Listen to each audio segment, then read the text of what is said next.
He thought marrying her would humiliate his family, but he didn't realize he was about to be the one judged.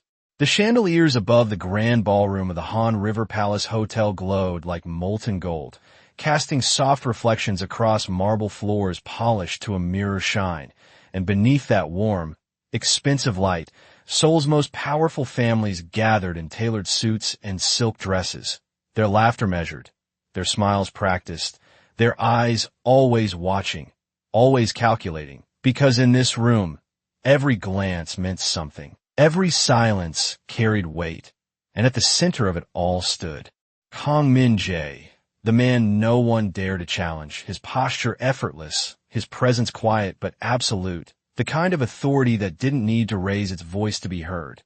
And yet tonight, there was something different, something off, something that made even the most seasoned executives lean forward just a little, because beside him, standing where no one expected her to be, was a woman who did not belong in their world, a plus-size black woman in a simple black dress that didn't try to impress anyone, her natural curls framing a face that held no apology, no hesitation, just stillness.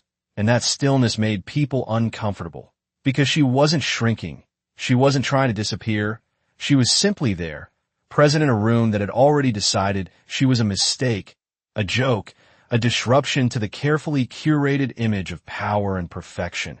And then Min-jae spoke, his voice smooth, controlled, cutting cleanly through the low hum of conversation as if the room itself had been waiting for him.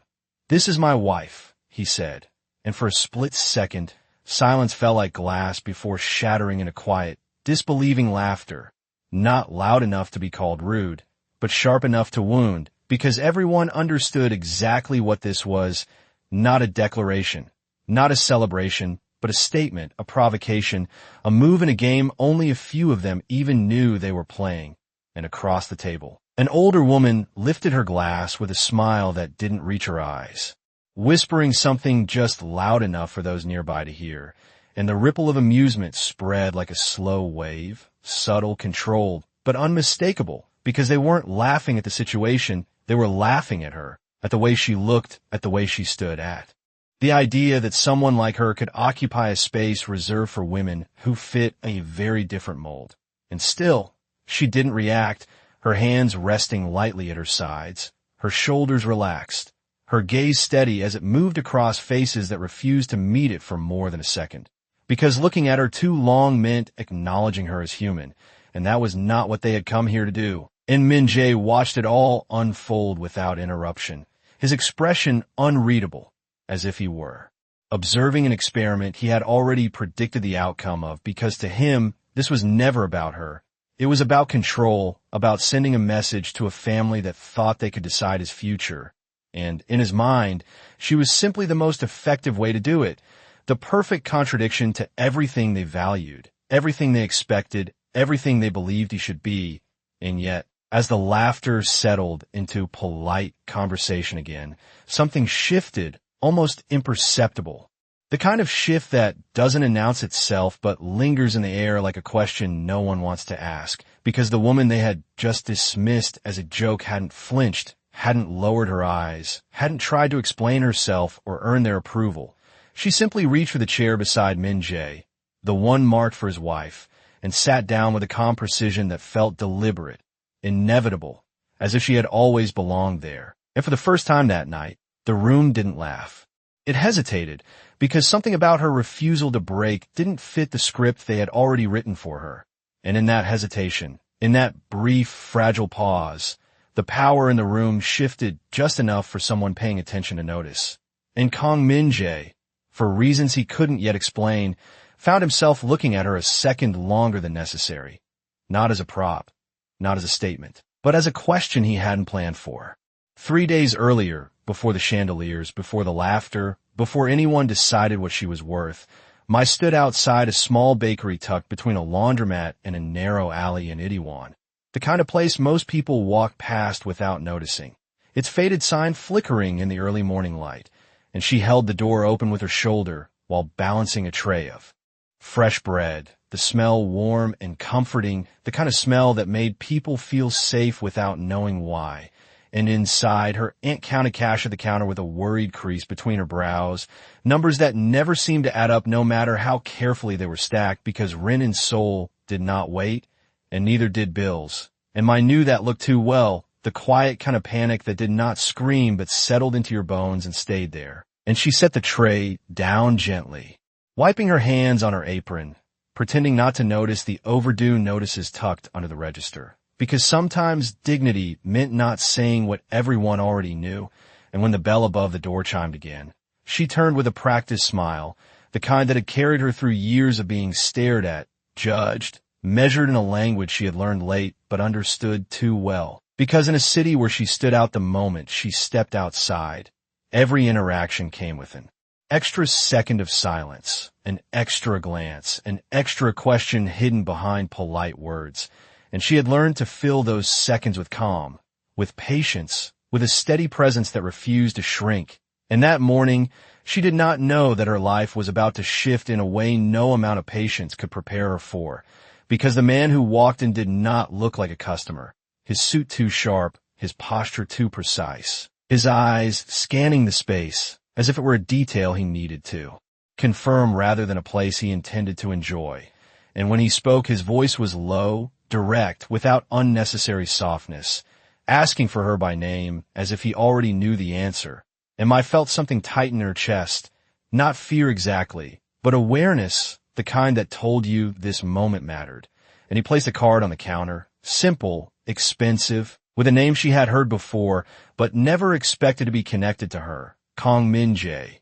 And for a second, the world outside the bakery seemed to go quiet, as if the city itself had paused to listen, and he did not waste time with small talk, did not pretend this was anything other than what it was, an offer, unusual, precise, almost absurd in its simplicity, a contractual marriage for a limited time, public, visible, and very real in the eyes of everyone who mattered, in exchange for a sum of money that would not only save the bakery, but secure her aunt's future for years.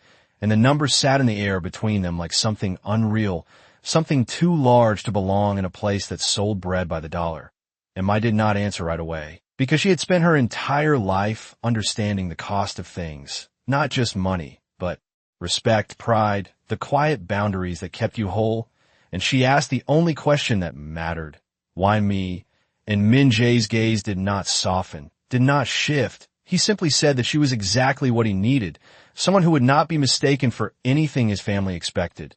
Someone who would make a point without him having to explain it, and the honesty of that answer landed harder than any lie could have, because it stripped the offer down to its core. She was not being chosen, she was being used, and still, the bakery lights flickered again. Her aunt's voice called softly from the back, asking if they had enough flour for the afternoon.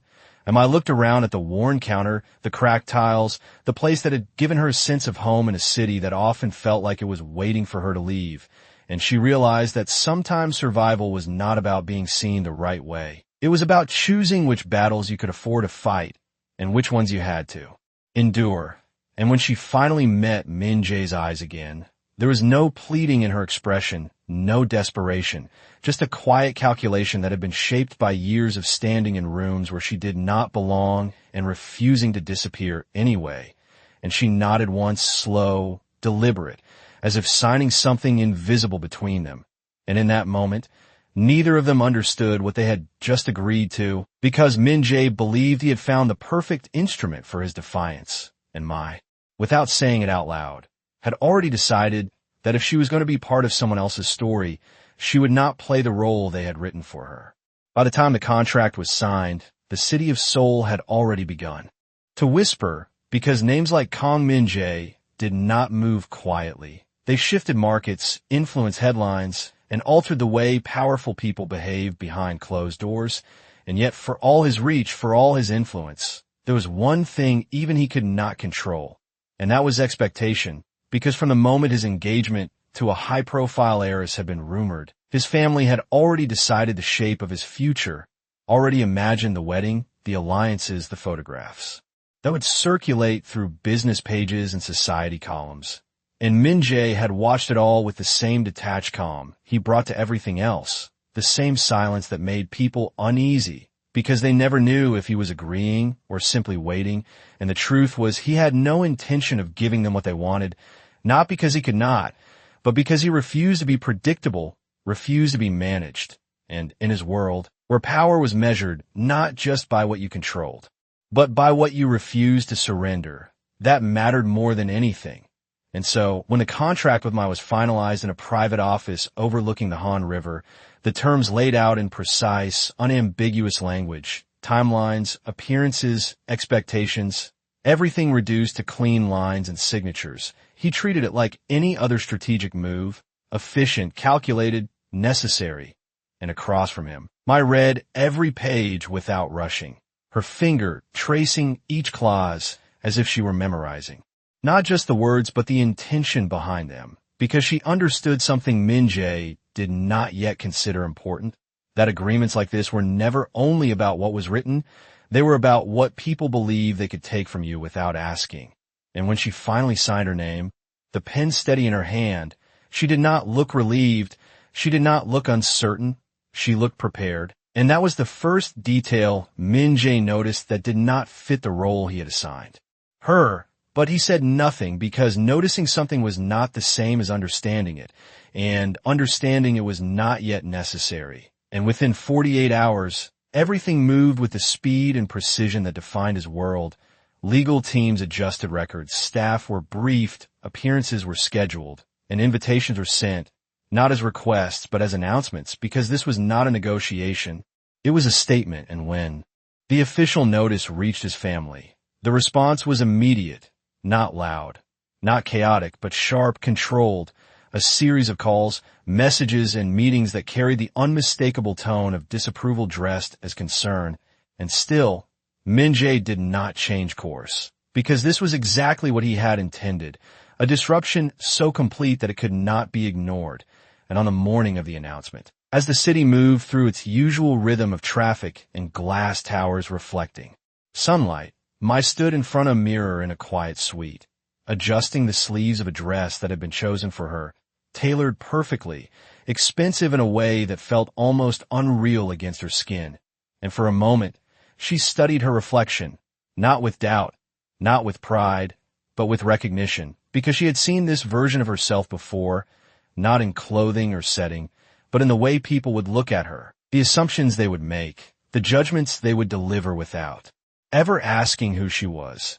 And she knew exactly what was coming, the silence before the laughter, the polite words that carried sharp edges, the way a room could turn into a stage without anyone announcing it. And she took a slow breath, grounding herself in something steady, something internal that no contract could define. And when the door opened and Min-jae stepped in, his presence filling the space without effort, he paused for half a second, just long enough to take in the image in front of him, and then he nodded once, as if confirming that everything was in place. "The car is waiting," he said, his tone neutral, professional, as if they were about to attend a routine meeting rather than step into a room that would test every assumption both of them carried. And Mai met his gaze briefly, not searching for reassurance, not asking for anything, just acknowledging the moment. And as they walked side by side through the hallway, past staff who lowered their eyes and security who moved with quiet efficiency, there was a sense of inevitability in the air, like something that had already been decided long before either of them arrived. And outside, the city continued without pause, unaware that inside one car, on one short drive measured in miles and minutes, two people were heading toward a moment that would expose not just a family's expectations, but the limits of what power could truly control.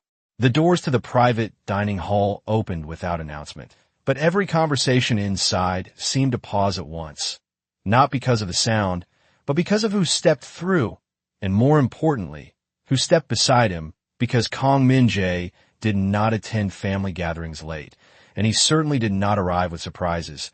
And yet here he was, walking at an unhurried pace across a room lined with polished wooden floor to ceiling windows overlooking the Han River, his presence commanding attention in the way it always did. But tonight the attention did not stay on him.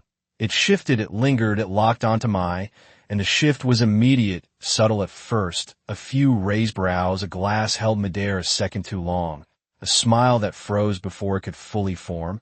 And then the murmurs began, quiet, controlled, but sharp enough to cut through the carefully maintained decorum, because in a room where lineage, appearance, and reputation were treated like currency, she did not fit the equation, and everyone knew it, and no one was going to pretend otherwise. And as Min-jae led her toward the long dining table where his family sat arranged with deliberate hierarchy, the air grew tighter, heavier, filled with expectations that were about to be broken in real time.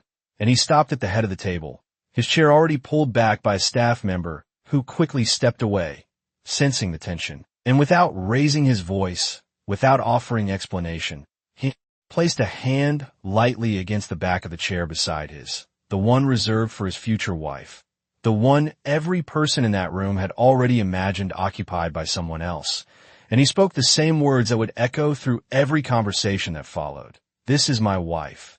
And this time, there was no delay, no hesitation before the reaction came, because here, among people who believed they had the right to respond, the laughter was not hidden, it was measured, intentional, a performance of disbelief wrapped in politeness.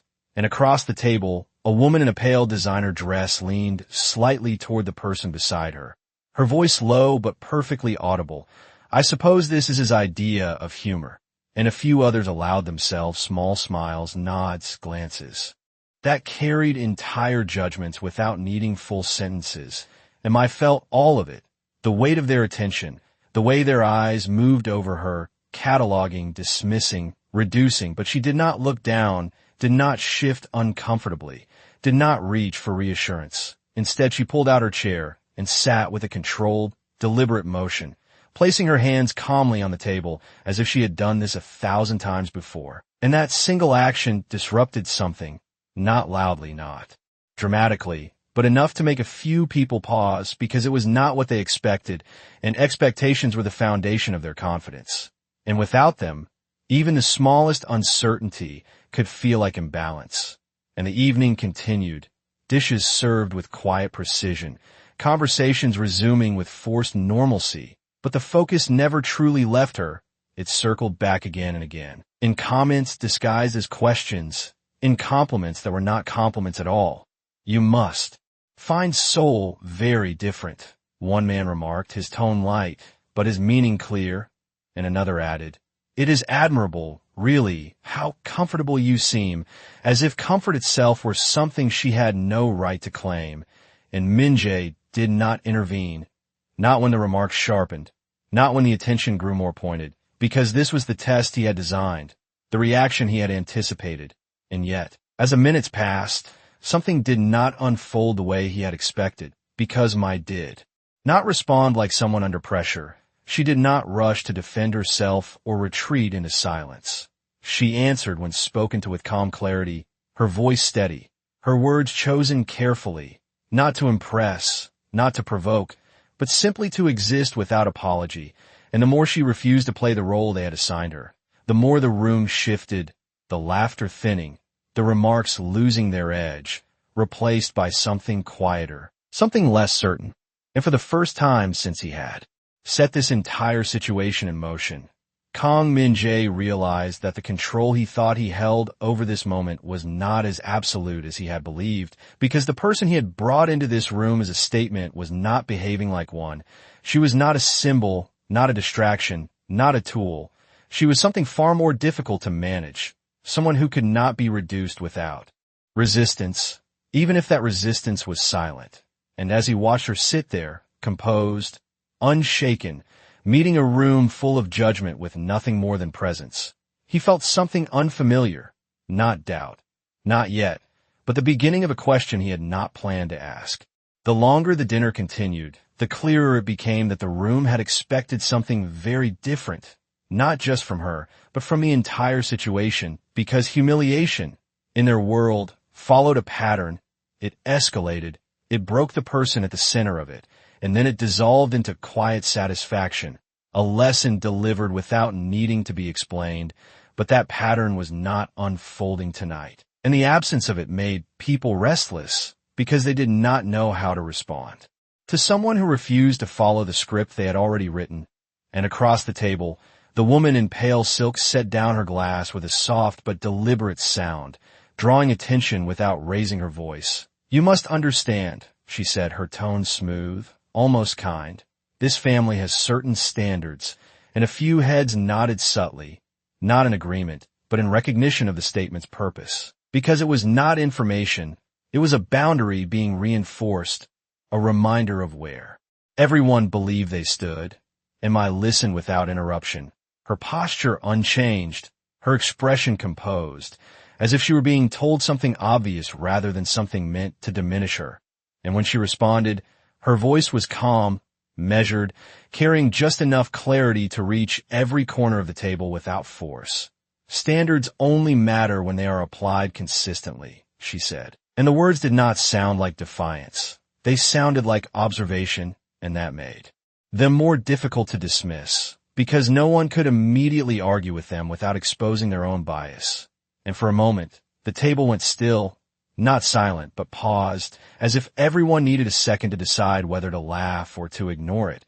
And Min Jae, who had expected either discomfort or retreat from her by now, found himself watching more closely, not because she had said something extraordinary, but because she had said something simple without needing permission, and that was rare in a room where most people spoke only when it benefited them.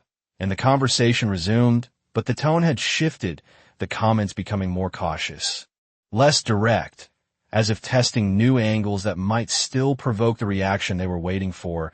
"How long have you been in Seoul?" someone asked, the question neutral on the surface but loaded with implication, and I answered without hesitation, giving a time frame, then adding, "Long enough to know that people often confuse unfamiliar with unacceptable."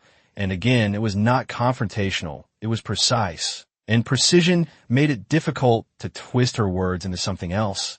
And the more she spoke, the more it became clear that she was not trying to win anyone over. She was simply refusing to shrink, refusing to perform discomfort for their satisfaction.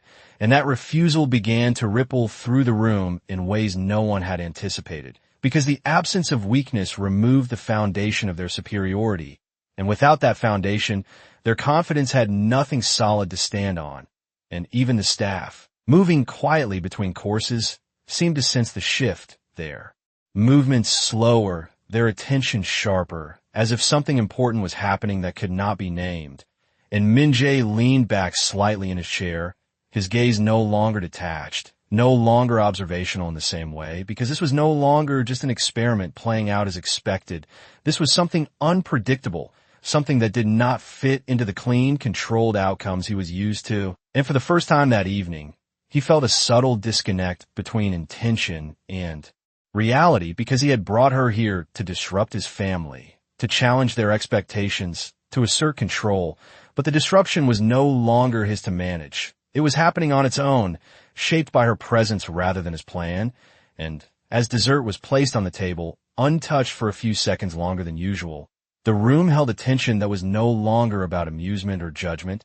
It was about uncertainty, because no one knew how to categorize her anymore. She was not the joke they had anticipated, not the mistake they could easily dismiss. She was something else, something they had not prepared for, and that made her dangerous in a way none of them could openly acknowledge. And Asmai lifted her fork with the same calm precision she had shown all night, her movements unhurried, her focus steady. It became clear that she was not enduring the evening. She was controlling her place within it.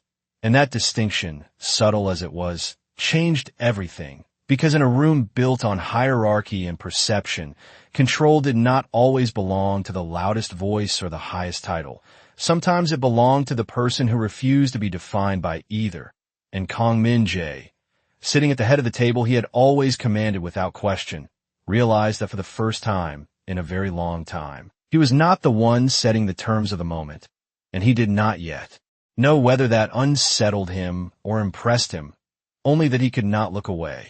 It happened in a moment so ordinary that no one recognized it as the turning point until it was already too late to undo, because the room had settled into a fragile balance. Conversations measured, laughter restrained, tension hidden beneath polished etiquette, and then one of the senior executives, a man whose approval carried weight far beyond the table, cleared his throat, and shifted the direction of the evening with a single, carefully placed request, asking for a brief discussion of an upcoming international partnership, something routine, something expected, and a staff member quickly placed a folder on the table, sleek, organized, filled with documents that had already passed through multiple hands, multiple approvals, multiple assumptions of correctness.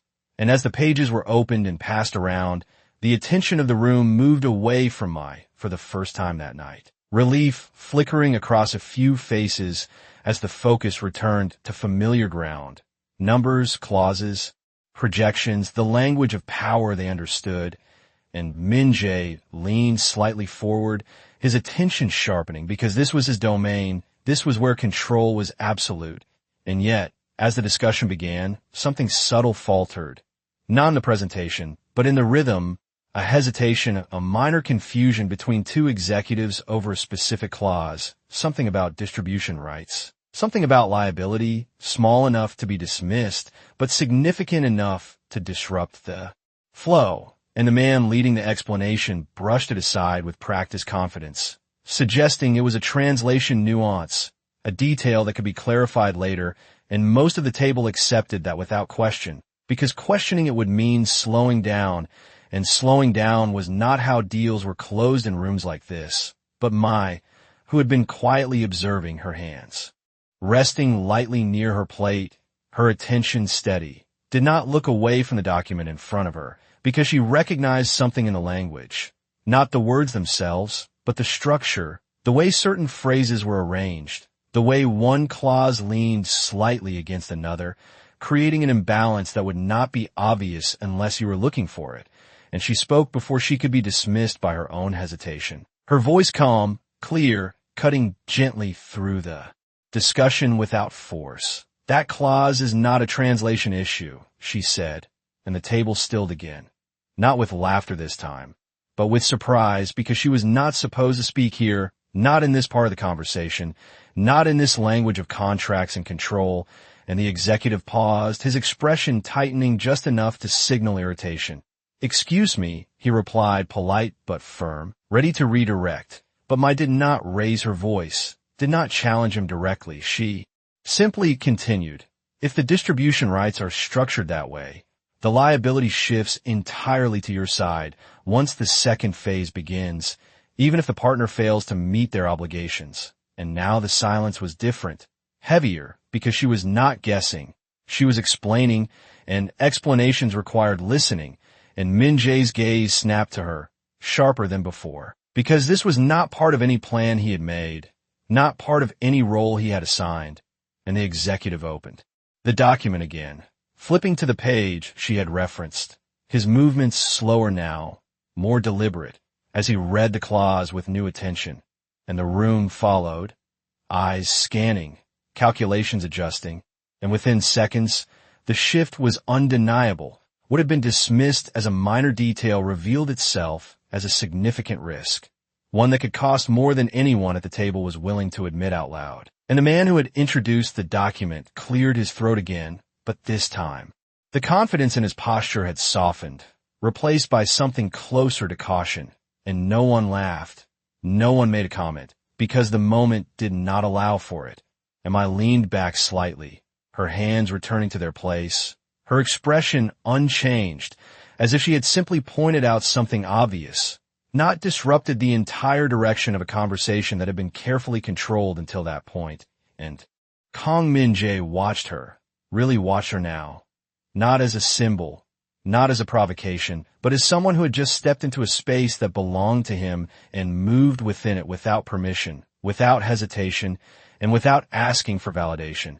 And for the first time that night, the question in his mind was no longer quiet, no longer distant.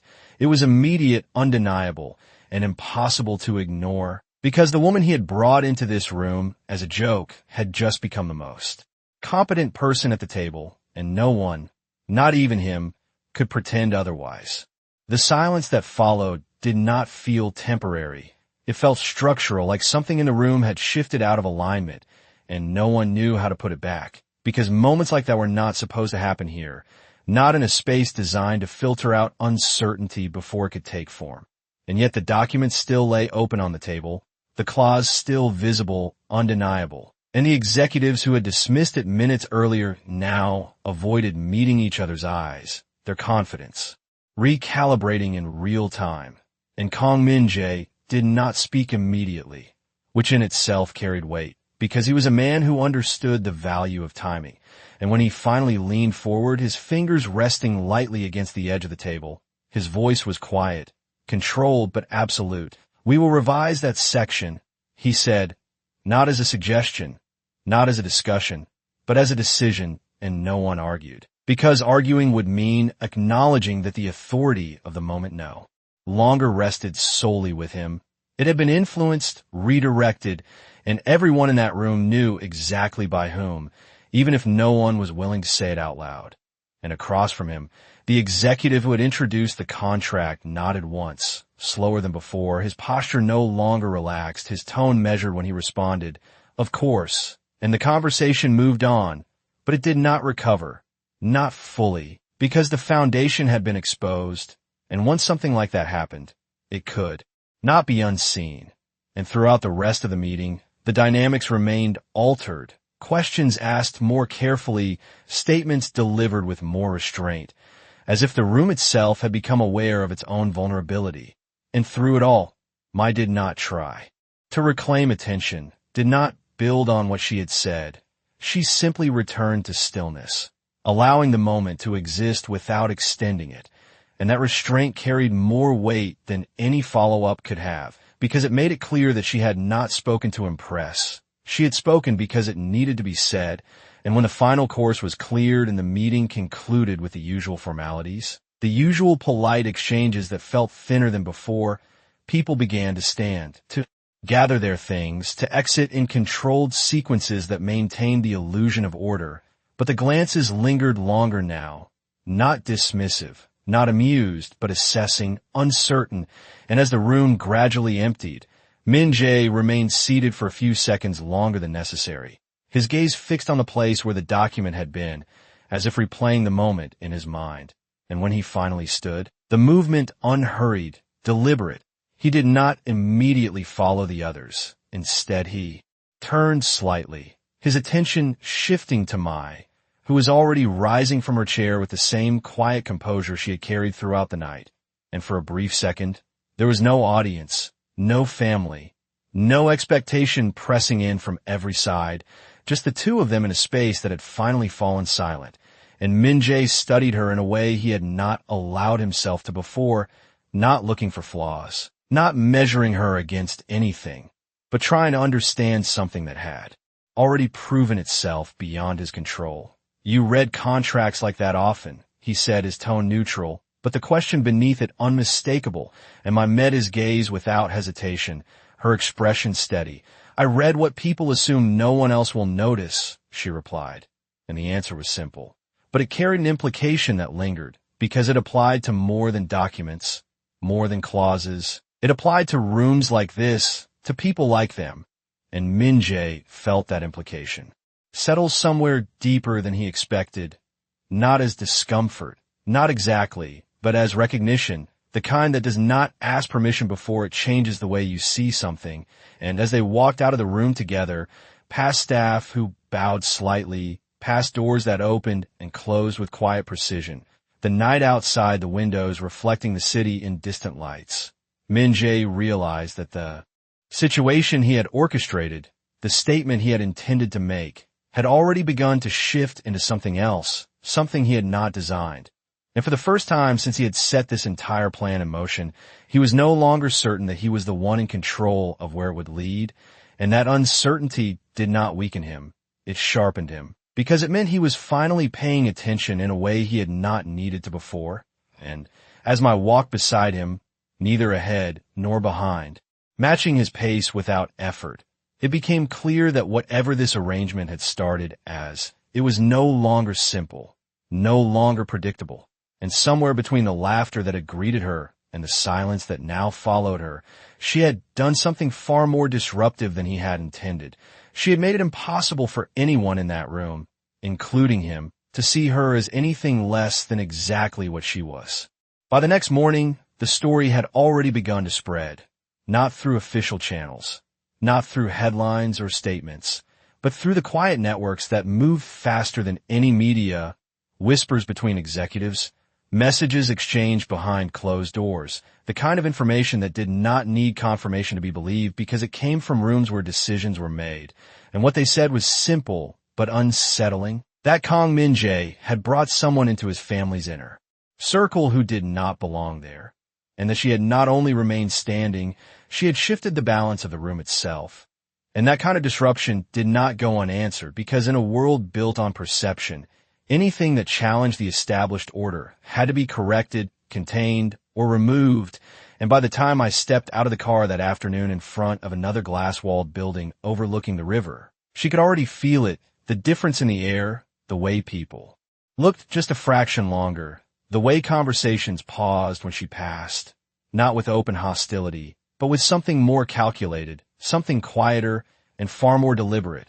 And inside, she was led not to a public space, but to a private office where the light was softer, the atmosphere controlled, and waiting there were 3 members of Min-jae's extended family, seated comfortably, as if this meeting had been arranged long before. She arrived, and no one raised their voice when they greeted her. No one showed obvious disdain, because this was not the kind of confrontation that relied on emotion. This was something else, something refined, something designed to achieve its outcome without creating a scene. And one of them gestured politely for her to sit, offering tea as if this were a simple conversation rather than a calculated move. And when she did, when she met their eyes without hesitation, the performance began, not with accusations, not with insults, but with concern, carefully phrased. "You must understand how complicated this situation is," one of them said, his tone measured, almost sympathetic, as if he were explaining something inevitable rather than something they had chosen to create. And another added, "Min-jae has responsibilities that extend beyond personal decisions."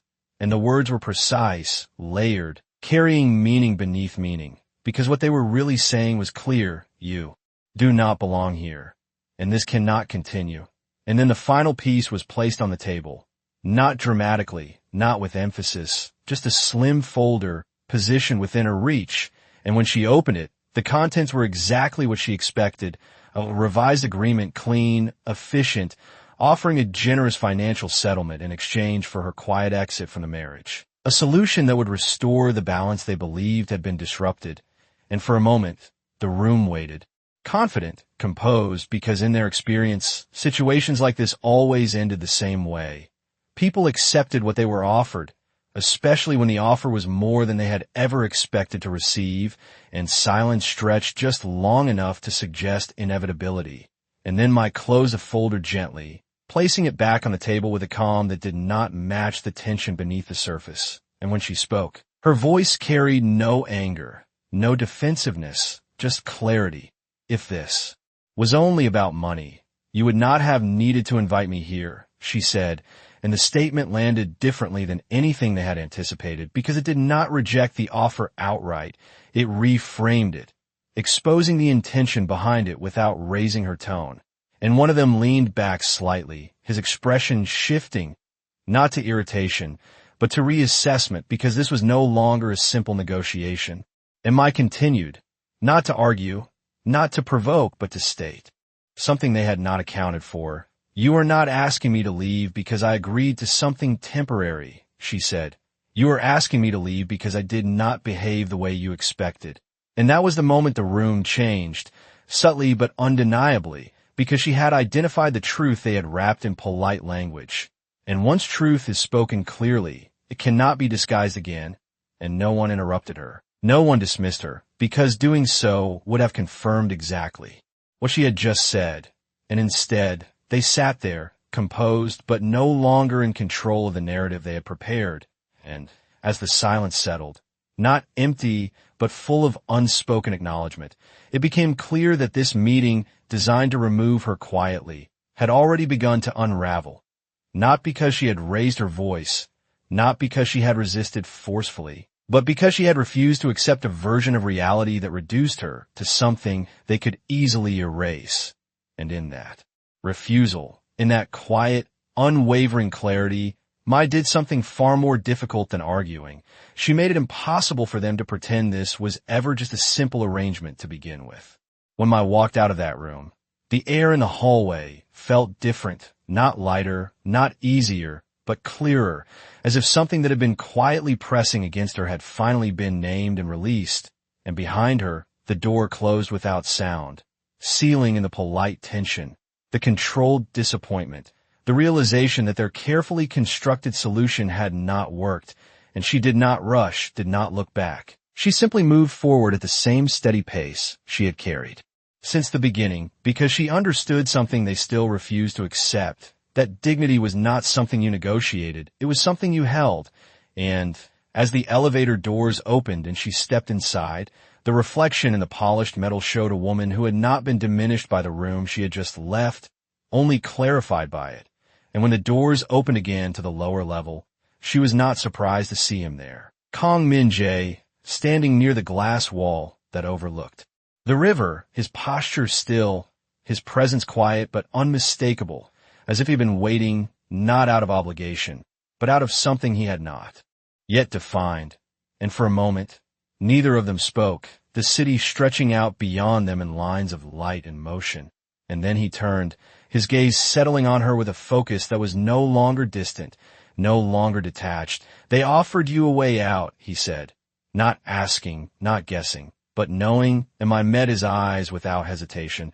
"They offered me a version of the story that made them comfortable," she replied. And the distinction hung between them, subtle but precise, and Min-jae's expression shifted, not dramatically, but enough to show that he understood the difference, because he had spent his life controlling narratives, shaping outcomes, deciding how things would be seen. And for the first time, he was facing someone who refused to accept a narrative that did not reflect the truth, even if accepting it would have been easier. And he took a step closer, not imposing, not commanding, just present. "You can still leave," he said, his voice steady, but there was something else beneath it now, something that had not been there before, not authority, not control, but respect, unspoken, untested. And I held his gaze for a second longer than necessary, not challenging him, not yielding, simply considering, because this moment was no longer about the contract, no longer about the arrangement that had brought them together. It was about choice. And she had learned long ago that choice was the one thing no one could take from her unless she gave it away. And when she spoke, her voice was calm, certain. "I did not stay because of the agreement," she said, "and I will not leave because of theirs." And the words settled with a quiet finality that left no space for interpretation. And for a second, the world outside the glass seemed to slow, the movement of cars, the distant hum of the city fading into something less immediate, because in that moment, something had shifted that neither of them had planned, something that could not be reduced to strategy or convenience. And Min-jae exhaled slowly, not in frustration, not in relief, but in acknowledgement, as if he were recognizing a truth that had been forming since the moment she first sat at his table and refused to break. And when he spoke again, his voice carried a clarity that matched hers. "Then we do this differently," he said, and it was not a command, not a declaration made for others to hear. It was a decision, quiet, deliberate, and entirely his. And later that evening, when the family gathered again, expecting resolution, expecting control to be restored, expecting the disruption to be corrected, Min-jae stood before them with the same calm authority he had always carried. But this time, there was no calculation behind it, no performance, only certainty. "She is my wife," he said, and the room, which had been prepared for negotiation, for compromise, for quiet removal, fell into a silence that no one could break without revealing more than they intended. And he did not raise his voice, did not expand on the statement, because he did not need to. The meaning was already clear, and beside him, Mai stood exactly as she had the night before, composed, unshaken. But now there was no laughter, no whispered remarks, no polite dismissal, only recognition, reluctant, undeniable. And in that recognition, something fundamental changed, because the same room that had once tried to reduce her to a joke now had no choice but to see her as a presence, as someone who could not be removed, not because of his protection, but because of her own refusal to disappear. And as the silence stretched, not empty but full, it became clear that this was no longer about a marriage arranged as a provocation, no longer about a family trying to enforce its expectations. It was about a boundary that had been drawn and held, and in that moment, without raising her voice, without demanding anything, Mai had done something far more powerful than winning an argument. She had redefined the terms of the room itself, and Kong Min-jae, standing beside her, realized that the greatest disruption he had ever created was not the decision to bring her into his world. It was the realization that she had never needed his world to prove her worth. And that was the one thing no one in that room had been prepared to face. Because dignity, once it stands its ground, does not ask to be accepted. It forces everything around it to change.